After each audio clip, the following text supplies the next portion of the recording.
Stell dir vor, du willst abends nach der Arbeit einfach nur eine Runde zocken. Du startest die Xbox und statt dem Startbildschirm gibt's eine fette Fehlermeldung. Dein Konto ist gesperrt. 25 Jahre Gaming-Geschichte, all deine Safe-Games und Spiele im Wert von tausenden Euro einfach weg.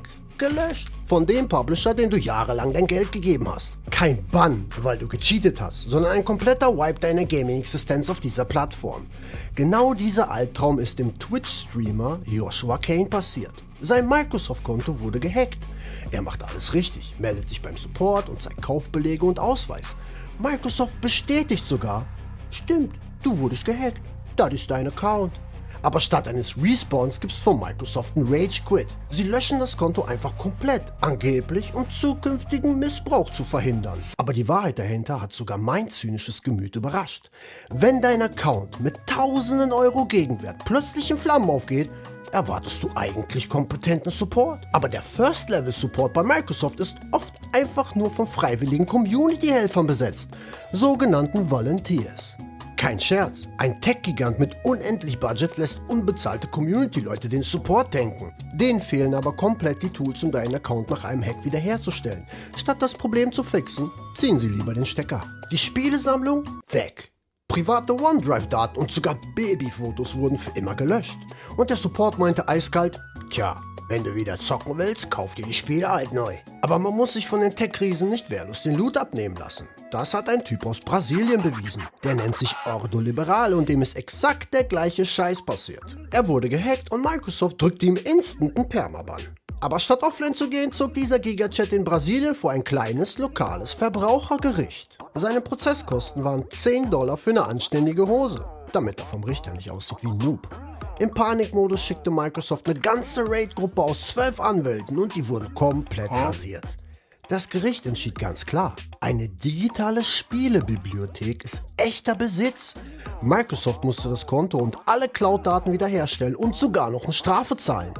Ein epischer Win für Gamer. Während Microsoft also versucht, seine Support-Fails in den Griff zu kriegen, rennt Sony sehenden Auges in den nächsten Bossfight. Das Kartellrecht. Sony killt 2028 die physischen Discs. Neue Spiele gibt's dann nur noch als Download im hauseigenen Store. Warum? Reine Gier und der Drang nach absoluter Preiskontrolle.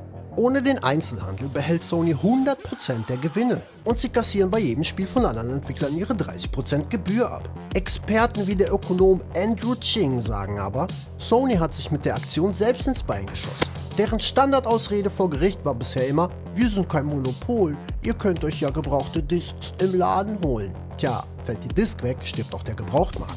Und das ist nicht nur ein Problem für unseren Geldbeutel, sondern der absolute Innovationskiller.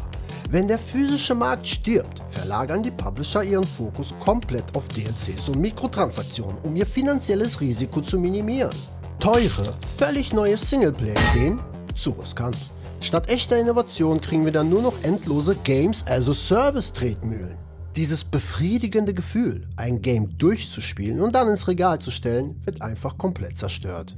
Wir stecken tausende Stunden Grind in Spiele, die uns am Ende nicht mal gehören, während sich die Publisher dumm und dämlich verdienen. Genau diese krasse Abzocke lassen sich viele Spiele nicht mehr bieten und ziehen vor Gericht. In den Niederlanden fordern 1,7 Millionen Gamer fette 435 Millionen Euro Schadensersatz, weil digitale Spiele dort fast die Hälfte teurer sind als im Laden. Kleine Korrektur, kostet beides gleich, nur bei einem kriegt man Eigentum. In Großbritannien läuft sogar eine Milliardenklage und in Mexiko machen Politiker Stress, weil Spieler ohne schnelles Internet durch das Diskende komplett vom Gaming ausgeschlossen werden. Man fragt sich halt, warum riskieren diese Megakonzerne freiwillig so einen Shitstorm? Die Antwort ist simpel. Die komplette Gaming-Industrie pfeift aus dem letzten Loch. Die neue Xbox-Chefin Asha Sharma musste richtig aufräumen und tausende Leute feuern. Die Gewinnmargen schrumpfen und teure Hardware frisst die Budgets auf. Dass sie uns jetzt mit aller Gewalt in ihre digitalen Ökosysteme einsperren wollen, ist entweder ein Verzweiflungsmove oder einfach blanke Gier. Wir stehen da echt an einem Wendepunkt. Bis 2028 entscheidet sich, was uns eigentlich noch gehört. Denn das Absurde ist ja, unsere Gesetze für Eigentum sind weitgehend älter als das Internet selbst. Ein rechtlicher Patch für diese veralteten Paragraphen wäre eigentlich schon vor Jahren bitter nötig gewesen. Entweder wir mieten in Zukunft nur noch Lizenzen, die uns jederzeit weggenommen werden können, oder die Gerichte machen endlich mal ihren Job und geben uns unser digitales Eigentum zurück. Wenn kaufen nicht besitzen bedeutet, dann ist kopieren auch kein Diebstahl.